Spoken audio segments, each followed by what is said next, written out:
Assalamualaikum Ustaz. Waalaikumsalam warahmatullahi wabarakatuh. Bagaimana dengan wali songo yang menyebarkan agama Islam dengan mencampurkan syariat dengan adat dan istiadat? Pak, wali songo itu nggak ada bukti yang otentik.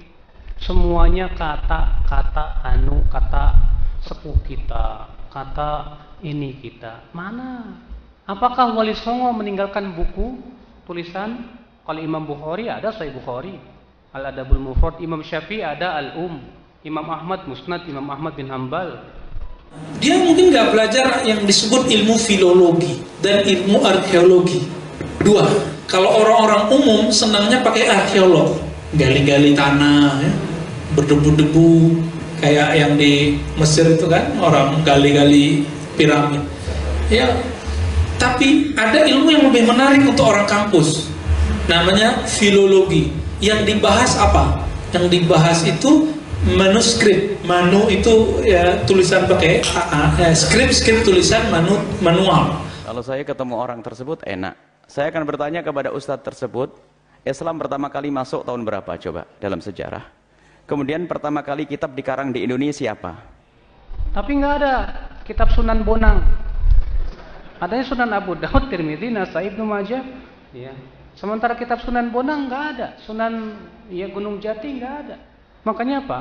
Ya, karena tidak ada bukti yang otentik tentang wali songo, kita tidak bisa memastikan. Katanya para wali itu mencampurkan adat dengan syariat. Mana buktinya? Buktinya apa? Buktinya manual pakai tangan, karena dulu nggak ada percetakan. Ajaran-ajarannya wali songo ditulis oleh murid-muridnya dalam manuskrip tua. Ada yang berbahasa Arab, ada yang berbahasa Arab Pegon, tulisan Arab Pegon, ada yang pakai Hana Caraka, ada semua. Memangnya Islam masuk ke Indonesia langsung begitu? Dapat ilham masuk Islam begitu? Yang membawa adalah manusia. Dan siapa manusia itu coba? Mbahmu? Mbahnya dia juga enggak. Ayo, yang mengatakan tidak ada wali songo itu. Mbahmu yang masuk ke Islam. Mbahmu hidup tahun berapa coba? Kita ini mau memastikan, takut menuduh yang tidak-tidak, karena tidak ada buktinya. Kalaupun toh benar misalnya para wali itu mencampurkan adat dengan syariat, maka kita lihat apakah memenuhi syaratnya atau tidak dengan syarat-syarat yang kita sebutkan tadi. Adapun kemudian tidak memenuhi syarat, contohnya berdakwah melalui wayang golek atau wayang. Sementara syariat kita mengharamkan menggambar gambar-gambar yang bernyawa. Berarti itu adat yang tidak sesuai dengan syariat. Ada yang nggak sesuai dengan syariat, suruh tunjukkan dulu dong yang mana. Kalau masalah seni itu sebetulnya masalah seni yang dihadirkan, kita harus kembali pada hukum seni dong. Ada masa-masa transisi, masa untuk merubah. Ada prestasi besar kok beliau-beliau di dalam urusan pewayangan itu. Ada masanya pewayangan boleh digunakan pada waktu itu karena tujuannya adalah untuk dakwah. Karena orang pada senang dengan wayang waktu itu. Atau misalnya wali songo berdakwah dengan pakai gamelan. Sementara syariat kita jelas menunjukkan bahwa musik itu haram. Tidak ada dalil sahih, ingat, tidak ada dalil sahih yang disepakati pemahamannya tentang keharaman musik. Ada waw berarti bersamaan dengan.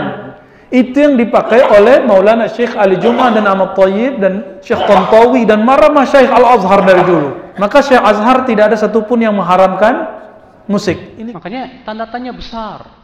Karena masalah wali songo ini tidak ada bukti yang otentik. Situ aja nggak tahu, segitu sama dia ya. Orangnya nggak tahu, dibilang nggak ada. Beda loh ya, nggak tahu itu mah nggak ada. Nggak tahu bilang nggak tahu, nggak ada cerita.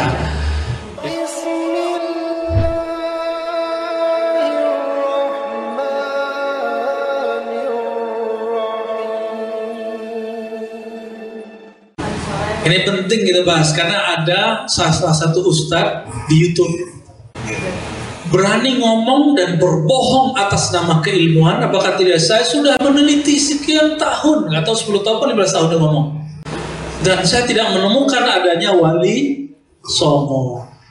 Dia ini bohongnya levelnya sudah tingkat dewa ini Pak. Ya, kenapa?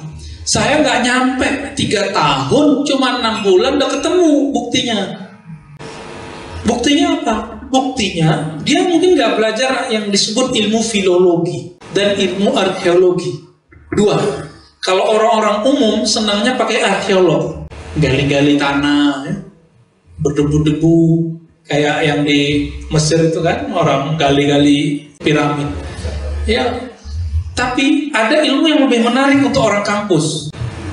Namanya filologi. Yang dibahas apa? Yang dibahas itu manuskrip. Manu itu ya tulisan pakai skrip tulisan manual. Manual pakai tangan karena dulu nggak ada percetakan. Ajaran-ajarannya Wali Songo ditulis oleh murid-muridnya dalam manuskrip tua. Ada yang berbahasa Arab, ada yang berbahasa Arab Pegon, tulisan Arab Pegon, ada yang pakai Hana Caraka. Ada semua. Nggak nyampe 3 tahun kita bahasnya, apalagi 10 tahun seperti dia ngaku. Masalahnya dia baca apa sih itu? Kok dia nggak tahu? Yang paling gampang siapa? Di Tuban itu ada seorang ulama namanya Maulana Ibrahim As-Samarqandi Al-Qurashi. Dia keturunan Rasulullah. Orang sana nyebutnya Asmoro, Mbah Asmoro, padahal namanya As-Samarqandi. Ya begitulah, makanya orang nggak tahu lagi sama masa lalunya, karena disebutnya pakai nama kampung Asmoro.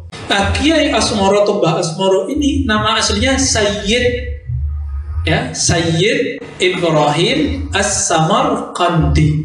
Sayyid Ibrahim As-Samarqandi ini lama di Gujarat, asalnya Samarkand, Uzbekistan, tapi keturunan ulama-ulama zuriat Rasulullah di Yaman. Syekh atau Sayyid Ibrahim ini melahirkan anak namanya Raden Rahmat alias Sunan Ampel. Sunan Ampel punya anak lagi yang di Tuban, pulang lagi ke Tuban tuh anaknya, namanya Sunan Bonang. Nanti ada Sunan Derajat, Sunan, itu keturunan dia semua. Kita punya silsilahnya, ketemu di mana? Ketemu di manuskrip. Bisa kita buktikan ke Perpus Nasional kalau nggak percaya. Perpus Nasional lantai berapa gitu, dulu lantai 4, nggak tahu sekarang ada perubahan, lantai 7 atau lantai berapa sekarang. Itu ada gudang perpustakaan manuskrip. Jadi tulisan tangan yang sudah berumur 5 abad itu ada di situ. 4 abad, 3 abad, 2 abad, 1 abad ada di situ. Di tanah Sunda muncul Syekh Abdul Muhyi Pamijahan. Tahu? Syekh Abdul Muhyi bukan Pamijahan yang di Bogor, tapi Pamijahan yang di daerah apa tuh antara ya, Cirebon sama Tasik itu ya. Itu ada, itu ajib itu orang ya. Di Sunda, tapi di Cirebon sendiri muncul yang lebih tua. Syarif As-Syarif, nama aslinya pakai As-Syarif sama dengan As-Sayyid. As-Syarif As-Sayyid itu keturunan Nabi. As-Syarif Hidayatullah. Kita punya daftar sanadnya semua, silsilahnya kebaikan Nabi punya. Dan dia yang membawa Sahih Bukhari, Sahih Muslim ke tanah Jawa. Maka gelar anaknya karena ngaji di Gujarat, ngaji di Mekah, khatam Sahih Bukhari. Yang boleh ke gelar Maulana itu khatam kitab hadis, Pak. Digelarilah Sultan Banten, Sultan Maulana Hasanuddin. Jadi Maulana itu bukan nama, itu gelar ulamanya sebagai ahli hadis, bukan ahli hadas. Ahli hadas itu, ya. Ini jelas, ini ahli hadis, pembawa Sahih Bukhari. Ternyata di Aceh sebelumnya atau bersamaan sudah muncul Syekh Nuruddin Ar-Raniri dari Raner, tapi ibunya orang Melayu, konon begitu ya. Dia menjadi Syekhul Islam di sultanahnya Raja Sultan yang ada di Aceh. Ini ada Pak Albani, ini orang Aceh, orang Medan, Pak. Medan, Pak ya. Itu di sana tapi dulu sampai ke Medan untuk kekuasaannya. Mereka sudah mengajarkan Sahih Bukhari. Itu dosen saya, namanya Profesor Dr. Oman Fatur Rahman, pernah mengkaji dan membuat semacam jurnal ilmiah tentang Sahih Bukhari yang dibawa oleh Nuruddin Ar-Raniri. Udah ada semua. Nuruddin Ar-Raniri itu guru dari Syekh Yusuf Al-Makassari yang dikubur di Cape Town, Afrika Selatan. Orang Makassar, Pak. Gurunya ini nyambung semua. Situ aja nggak tahu, segitu sama dia ya. Orangnya nggak tahu, dibilang nggak ada. Beda loh ya, nggak tahu itu mah nggak ada. Nggak tahu bilang nggak tahu, nggak ada, lain cerita. Jadi gitu Pak. Bapak orang mana Pak? Surabaya. Ya nyambung lah kali. Tapi matanya sipit Pak ya. Bapak tahu nggak Raden Rahmat tuh konon katanya nikah sama orang-orang yang dibawa oleh, atau dia itu putri dari Putri Campa. Karena Syekh Sayyid Ibrahim itu menikah dengan Putri Campa di Kamboja. Saya ketemu di Marseille, Prancis Selatan. Itu orang Kamboja bisa ngomong Melayu, tapi Melayunya udah Melayu tahun berapa gitu ya. Dia udah lama nggak pulang. Dan dia cerita, di kampung kami dulu ada Sayyid nikah sama putri istana. Nah, saya sebut itu orang kampung istri saya, ya, Sayyid Ibrahim, ya, atau As-Samarqandi. Nah, ini keturunannya ini nih. Matanya sipit langsung ya. Jadi jangan rasis Pak ya.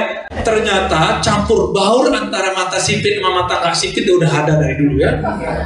Biasa aja sih. Maka agak unik tuh ya, yang turunan-turunan beliau itu di sana hidungnya mancung. Bapak nggak mancung, nggak keturunan kayaknya. Hidungnya mancung, matanya sipit gitu. Mereka di sana itu. Nah ini beda dengan generasi Arab-Arab yang kauman-kauman yang belakangan. Itu beda. Udah beda marga, udah beda fam ya, udah beda semua. Karena generasi baru itu. Yang ini generasi tua, udah jauh sebelumnya. Jadi Wali Songo itu benar-benar ada, real, bukan sejarah palsu, apalagi hoax. Cukuplah itu hoax ya. Nggak usah lah, nggak tahu katakan tidak ada. Jadi kalau Bapak nggak tahu, oh maaf saya belum tahu.